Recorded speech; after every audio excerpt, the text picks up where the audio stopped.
आज का जो हमारा टॉपिक है बेटा ये है मीटर ब्रिज। क्लियर बात। तो ये मीटर ब्रिज भी एक तरीके से एक ये मान के चलिए आप प्रैक्टिकल ही होता है जो कि बेस्ड होता है आपका व्हीटस्टोन ब्रिज के ऊपर ही, जो हमने कल पढ़ा था। एक बार और सुन लीजिए, जो हमने कल व्हीटस्टोन ब्रिज पढ़ा था ये उसी का एक प्रैक्टिकल एप्लीकेशन होता है जिसको हम बोलते हैं बेटा आपका मीटर ब्रिज। क्लियर बात। तो बात अगर मीटर ब्रिज के भी प्रिंसिपल की हम करें, चूंकि ये व्हीटस्टोन ब्रिज के ऊपर बेस्ड होता है तो इसी वजह से इसका भी जो प्रिंसिपल होता है वो क्या होता है आपका, वो यही होता है। प्रिंसिपल की अगर मैं बात करूं तो इसका भी प्रिंसिपल क्या होगा आपका कि P/Q इक्वल्स टू होना चाहिए किसके बेटा आपका R/। और इसमें भी हम क्या काम करते हैं कि किसी भी अननोन रेजिस्टेंस का वैल्यू फाइंड आउट किया जाता है। ठीक है, इसका भी यूज करके क्या करते हैं कि किसी भी रेजिस्टेंस का वैल्यू आप फाइंड आउट कर सकते हैं। क्लियर बात। जो अननोन रेजिस्टेंस है आप लोगों के लिए। अब इसका एक और नाम होता है, इसका नाम होता है बेटा स्लाइडिंग मीटर ब्रिज, यानी कि इस पे आपको स्लाइड करना होता है। ठीक है, तो स्लाइड करने से पहले हम इसकी कंस्ट्रक्शन के बारे में बात कर लेते हैं। पहले इसमें ये आपको जो दिख रहा है ये क्या क्या है। इसमें क्या होता है बेटा, जब लैब वगैरह में आप देखोगे ठीक है तो अच्छे से आपको क्लियर हो जाएगा वहां पे। इसमें एक लकड़ी का एक बहुत बड़ा फट्टा होता है, उस फट्टे की जो लेंथ होती है वो होती है बेटा 100 सेंटीमीटर। मैंने लिखा भी है ये यहाँ पे। ठीक है, एक लकड़ी का बॉक्स होता है और उस बॉक्स की जो लेंथ है वो कितनी होती है आपकी 100 सेंटीमीटर। ठीक है, उसमें यहीं पे एक मीटर स्केल लगा होता है। ठीक है, उसी पे इंडिकेट होता है 100 सेंटीमीटर।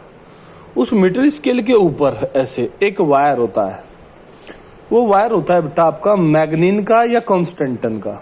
या तो मैग्नीन का वायर यूज कर सकते हैं या फिर कॉन्स्टेंटन का वायर यूज कर सकते हैं। ठीक है, ये दोनों ही आपके एलॉयज होते हैं और ये दोनों एलॉयज इसलिए यूज किए जाते हैं क्योंकि हम जानते हैं कि एलॉय के ऊपर जो टेम्परेचर का इफेक्ट है रेजिस्टेंस के ऊपर वो बहुत ही कम होता है। ठीक है, तो इस वजह से हम इसमें एलॉय यूज करते हैं। तो मैं फिर बता दूं, मैग्नीन या फिर कॉन्स्टेंटन। ठीक है, या तो मैग्नीन का तार होगा या फिर कॉन्स्टेंटन का तार होगा। ठीक है, अब बात करते हैं आगे।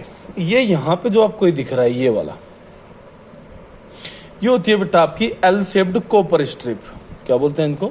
एल शेप्ड कॉपर स्ट्रिप, यानी कि एल के शेप की आपको दिख भी रही होगी कि एल की शेप की है और कॉपर की ये स्ट्रिप होती है दोनों तरफ। आप इधर भी देख सकते हैं, इधर भी। बीच में ये दो गैप बने होते हैं और ये भी एक स्ट्रेट कॉपर स्ट्रिप लगी होती है। ठीक है, ये गैप होते हैं दोनों यहाँ पे और ये भी एक कॉपर की स्ट्रिप होती है। ठीक है, ये आपकी स्ट्रेट होती है। क्लियर बात। अब इसमें हम क्या काम करते हैं कि जिस रेजिस्टेंस को, जिस अननोन रेजिस्टेंस को हमें फाइंड आउट करना होता है उसको हम यहाँ पे यूज करते हैं। ये एस जो है आपका, जैसे कल था, ये एस हमारा क्या है बेटा, एक अननोन रेजिस्टेंस है। ठीक है, वायर हमने यूज किया है यहाँ पे। दूसरे नंबर पे यहाँ पे क्या होता है, ये होता है बेटा रेजिस्टेंस बॉक्स। क्या होता है? Resistance box. रेजिस्टेंस बॉक्स ही रेजिस्टेंस की वैल्यू को चेंज करने के काम आता है। ठीक है, इसमें की लगी होती है, वो की जो आप इंसर्ट कराते हैं, ठीक है, तो सॉरी जो की है आपकी जो इंसर्ट रहती है उनको जब बाहर निकालते हैं तो उनके सामने वैल्यूज लिखी होती हैं, जैसे 5 ओम, 10 ओम, 15 ओम, इस तरीके से। तो जो भी आप उसमें से रिमूव करोगे की, वो ही आपका रेजिस्टेंस एक्टिवेट हो जाएगा। ठीक है, आपने मान लिया 5 ओम के रेजिस्टेंस के सामने से की को रिमूव किया तो वहां पे आपका 5 ओम का रेजिस्टेंस यूज होना शुरू हो गया। क्लियर बात। यहाँ बीच में यहाँ पे ठीक है एक गैल्वेनोमीटर जोड़ा जाता है, जो मैंने कल बताया था। ठीक है, ये गैल्वेनोमीटर जो हम जोड़ते हैं तो उसका दूसरा जो सिरा होता है, ठीक है, उस पर एक जोकी लगाई जाती है, जो कि आपको दिखाई देगी प्रैक्टिकल लैब में ही। उस जोकी को ही इसके ऊपर स्लाइड किया जाता है, जो ये मैग्नीन का वायर हम यूज करते हैं उसको ऐसे ऐसे स्लाइड करते हैं उसके ऊपर। तो स्लाइड करने पर क्या होता है, ठीक है, इसी वजह से इसको स्लाइडिंग मीटर ब्रिज बोलते हैं। ठीक है, क्योंकि ये स्लाइड करने पर ही काम करता है। तो अब मैं इसकी वर्किंग समझाता हूँ आपको, ये कैसे काम करता है। ठीक है, अब आप देखिए इसमें सबसे पहले मान लिया आपका ये जो सर्किट है ये कैसा है बेटा, मान लिया एक ओपन सर्किट है। तो जब ये ओपन सर्किट है तो जाहिर सी बात है कि जो डिफ्लेक्शन होगा गैल्वेनोमीटर में वो कितना रहेगा बेटा आपका, वो 0 रहेगा। ठीक है, लेकिन जैसे ही सर्किट को मैं क्लोज सर्किट बनाऊंगा, ये मैंने क्लोज बना दिया यहाँ पे। ठीक है, तो ये क्लोज सर्किट बनते ही जाहिर सी बात है इसमें करंट क्या होगा बेटा आपका, फ्लो होगा। और करंट जैसे ही फ्लो होगा तो फ्लो ऑफ करंट कौन दिखाएगा? आपका गैल्वेनोमीटर, यानी कि ये अपनी पोजीशन से डिफ्लेक्ट हो जाएगा एकदम। अब हमें क्या काम करना है कि ये जो कि लेके इस मैग्नीन के वायर पे ऐसे ऐसे स्लाइड करानी है, ठीक है। ऐसे चलेंगे हम इसको लेके, तो आप देखेंगे, और रेजिस्टेंस की वैल्यू को, यानी कि जो रेजिस्टेंस बॉक्स में रेजिस्टेंस है, इनकी वैल्यू को चेंज करते रहेंगे, ठीक है। तो जैसे हम इस पे स्लाइड कराएंगे तो जो सुई आपकी डिफ्लेक्ट होके किसी वैल्यू पर पहुंच गई थी, वो आप देखेंगे कि वो वापस, जैसे आप इसको स्लाइड ऐसे ऐसे कराओगे, वो वापस जीरो की तरफ को चलना शुरू कर देगी।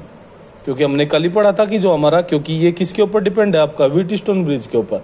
और व्हीटस्टोन ब्रिज कब काम करता है बेटा? बैलेंस कंडीशन में। और बैलेंस कंडीशन कब होती है? जब आपकी सुई कहाँ पे इंडिकेट हो? आपकी वापस जीरो पर।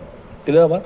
तो जैसे ही आप इसको स्लाइड कराओगे तो ये स्लाइड करते करते करते करते जैसे आप एक पॉइंट पे पहुंचोगे तो ये सुई वापस आगे कहां से ली जाएगी बेटा? आपकी जीरो को इंडिकेट करना शुरू कर देगी। यानी कि अब हमारा मीटर ब्रिज वर्किंग के लिए बेटा तैयार है। क्लियर बात? तो मैंने मान लिया कि लेफ्ट साइड से एल लेंथ है वो, जहां पे हमारा जो ये मीटर ब्रिज है, किस कंडीशन में आ गया बेटा? आपका बैलेंस कंडीशन में। तो जाहिर सी बात है कि इधर की जो लेंथ बचेगी वो कितनी होगी बेटा? आपकी वो होगी 100 माइनस एल। क्लियर बात? तो ये एल लेंथ के तार का रेजिस्टेंस मैंने मान लिया कितना है बेटा? आपका सपोज पी। क्लियर बात? और जो ये 100 माइनस एल का जो तार बचा है, इसका रेजिस्टेंस मैंने मान लिया कितना है बेटा? आपका क्यू। ये एस आपको निकालना है। ये आर, रेजिस्टेंस बॉक्स के रेजिस्टेंस को किससे डिनोट करते हैं? आपका आर से डिनोट करते हैं, क्योंकि ये चेंजेबल होता है, ठीक है। आप इसको चेंज कर सकते हैं। तो अब आप देख सकते हैं इसमें कि जैसे ही इस प्रोसेस को मैं इसमें यूज करूंगा, तो सबसे पहले अगर मैं आर को, यानी कि सॉरी पी को अगर मैं निकालना चाहता हूं, तो मैंने पढ़ा है कि रेजिस्टेंस जो होता है आपका, रेजिस्टेंस मैं पूरा ही लिख देता हूं इसको, वो किसके इक्वल होता है बेटा? आपका वो होता है रो एल अपॉन ए के। इस चीज को अगर मैं यहां पे यूज करूं तो जो P है वो कितना होगा बेटा? P इक्वल्स टू हो जाएगा हमारा रो एल अपॉन ए। ये बात क्लियर हुई होगी। इसी तरीके से अगर मैं Q में यूज करूं उसको, तो Q में रेजिस्टिविटी कैसी रहेगी बेटा? आपकी सेम, क्योंकि सेम मटेरियल का वायर है पूरा का पूरा।